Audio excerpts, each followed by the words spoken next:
Today I want to talk about a couple of things, but my sermon is going to be my testimony, and I'm going to be talking about my testimony, a couple other people's testimony, but I'm going to get into some things that people really need to know about.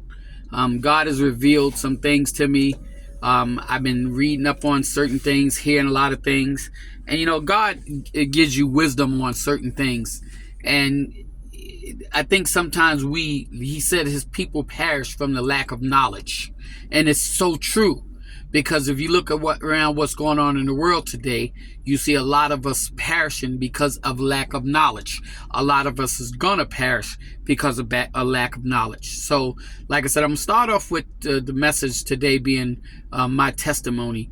And the reason why I'm calling it my testimony is because I have to explain.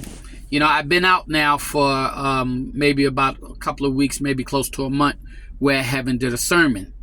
And I haven't did a sermon because I had caught walking pneumonia. It kind of put me out. And then after walking pneumonia, I had to get a operation on my thyroid, which was supposed to have been done before the walking pneumonia happened. See, Satan was trying to keep me from getting out these messages that God gave me to put out.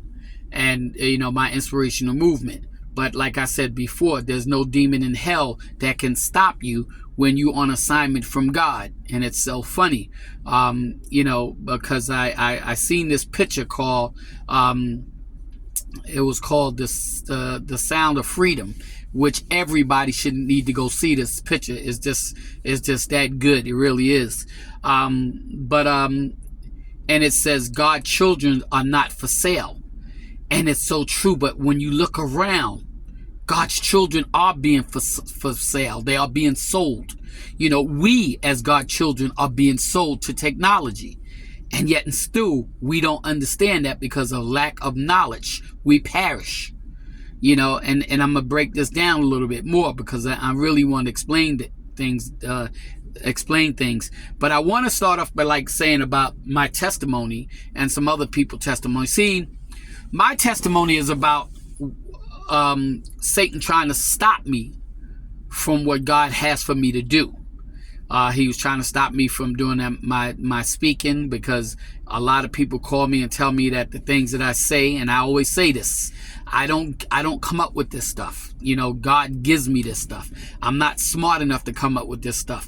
I have almost close to maybe 200 sermons, and they're all different. And even I can't come up with nothing like this because I don't have that smarts. But God does. God has the wisdom. So that's why I just don't put out sermons without going through God first and let him direct me on, what to say, how to do it, how to go about it. Because if I lean on my own understanding, I mess up all the time. But if it's coming from God, I'm not worried about it being messed up. I'm not worried about making mistakes. I'm not worried about it, people saying, well, I don't believe it. Well, that's fine. Like I told people before, if you don't believe it, if you don't have to take what I'm saying, go into your word. This is why you need to read your word yourself. This is why you need to go into your word, and you need to find out exactly the things that I'm saying, if it's true or not. Okay? Because God is not going to give me something that's not in his word. Okay, and I said that a long time ago. That's why I always tell people, and I always encourage people to go into your word, read your word, read what God is saying. Okay, and then you'll find out if what I'm saying is true or not. But I want to start off with my testimony by saying, about me getting sick, and Satan trying to keep me from talking with walking pneumonia. So it put me out for 3 weeks, and I couldn't do a sermon. And then after that, I had to sit up here and I had to go get a thyroid. And the thyroid was supposed to put me out for 3 weeks. And I wasn't supposed to be able to talk for another week or two. But right after the surgery, I wind up talking right after the surgery. It's like the same day of the surgery, I was talking. It took me about 2 or 3 days later to start talking again fully. But, I was talking. See, God already had me on assignment, but at the same time, God was also giving me a rest, because the second chapter of what God is about to do with my sermons and whatnot is about to come to pass. And God is about to go deeper into things. And I'm noticing that now. And see, God gives you a rest sometimes. He allows you to take a break and gives you a rest. So when he brings you back, you'll be back more knowledgeable. You'll be back more stronger. And that's what God did. He gave me a chance to get some rest. So when I put out these sermons this time, it's going to be even more powerful than the ones he was giving me before. Because see, like I said, knowledge is power. But our people die from a lack of knowledge because we don't want to pick up the word. We don't want to hear what God has to say. We don't want to believe in what God has to say. We don't want to have a relationship with God, but we want to have a relationship with man. We want to have a relationship with technology. We want to have a relationship with everything else, but the creator, we don't want to have a relationship with. Isn't that crazy? The one that knows all. Okay. The problem is technology is killing us. Okay, technology is good for one thing, but it's killing us. So that's why I said, I'm going to be speaking a little bit on all of this. Like I said, my testimony is, that I was able to speak before they, before they said that I would be able to speak. In the middle of my surgery. I stopped breathing. They couldn't wake me up. They had to put me on a ventilator. See, that's nobody but Satan trying to take me out of here. See, but God has already had things in play. See, and let me explain something to you about this. Because I always tell people, I trust in God, and I don't, if God tells me I'm going to be all right, and God tells me to do this and do that, if I get on a plane, okay, I'm not worrying about anything because God's got me, because I pray to him first. Okay, if I go into surgery, I don't worry about it. Because why? Because God's got me. Because I talk to him first. And if he told me everything is going to be fine, I'm not worrying about it. But the problem that we have, especially as Christians, see, we always want to sit up here and say, oh, well, God got me, so I'm not worrying about it. I'm not going to pray on it. And that's the wrong attitude to have. See, let me explain something to you. When you go into the battlefield, you go in with the whole armor on you. Okay, you don't go into a battlefield with no weapons, no armor. Your weapons is your prayer.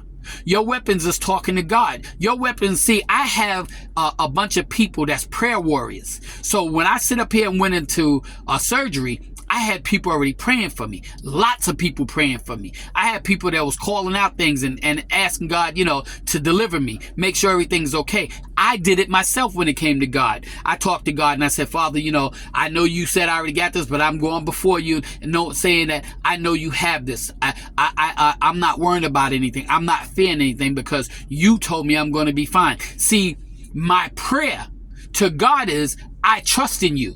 My prayer to God is, I believe in you. My prayer to God is, I have a relationship with you and you ain't gonna let nothing happen to me. The problem is, a lot of us don't have that prayer with God. We don't have that relationship with God. And we think that we can just go into a surgery or go into somewhere and whatnot and you're not covered.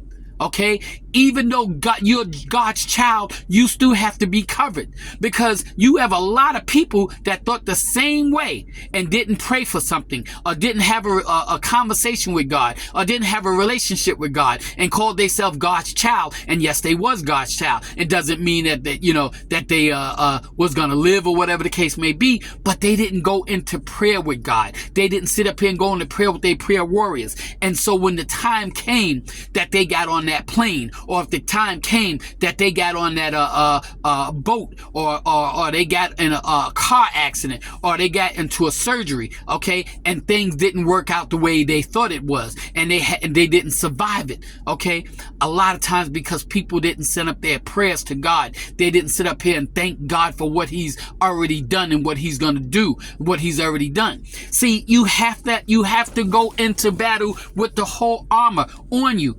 Your whole armor is your prayer to God. Your whole armor is talking to God. Your whole armor is having a relationship with God. And yet and still we die from a lack of knowledge, because that's the knowledge that we don't have, because we think that we don't need it. And the problem is, you got so many Christians that's dying because of lack of knowledge. And it's a shame. And this is what I'm saying. You have to have that relationship. You have to have that armor. So when I went into this surgery, I already had my armor on. I already talked to God. I already had my prayer warriors in play. I already told God that, said to God and whatnot, I wasn't worrying about anything, and I trusted him because I had that relationship with him. I had that conversation with him. He told me that I was going to be fine. He told me he was going to camp around angels all around me. I was already covered. So when Satan tried to take me out of here with all his demons around me, God already had his angels already around me to make sure when Satan tried to attack me stop me from breathing, okay, the angels already sit up here and had this already covered. They already defeated the demons that was trying to take me out of here. And this is why I'm able to talk today. This is why I'm able to put another message out. This is why I'm telling people to hear what I'm saying. When you go into battle, make sure you go into battle with the whole armor on. You have to know that you have your armor on when you go into battle. You cannot go into battle without armor on and don't think that you're going to get hurt or don't think that you're going to get killed. And so many of our Christian people are not putting on their armor, and this is why they getting hurt. This is why they getting killed. This is my testimony. Okay? I'm going to do a part 2 of this because this is so important. But I just want to get this out. And I'm going to talk part 2. I'll probably do in another day or two. But I just want to get this one out, letting everybody know, my testimony is I survived this because of the things that I have with God, the relationship I have with God, the trust that I have with God. I got friends and whatnot that went into situations on their jobs and things like that and whatnot where everything was in a haywire. And I told them, God has got you because he sent you there to do a job. Stop worrying about the people that's there and do what God told you to do. God will never send you into battle without equipping you first. God will never sit up here and send you to do his work without sitting up here and having a door that's going to be open for you or giving you the tools that you need. You don't see it because you don't understand how God operates. But when you trust in God, when you have a relationship with God, when you depend on God, you go into the battle, and any kind of field that you going into that God is sending you to, you already have the whole armor on. It is gonna succeed because God is the one that sent you there. Not man, but God. When you depend on God and not man, you will always succeed. But when you depend on man, you will never succeed. That's why I said I'm gonna do a part 2 of this.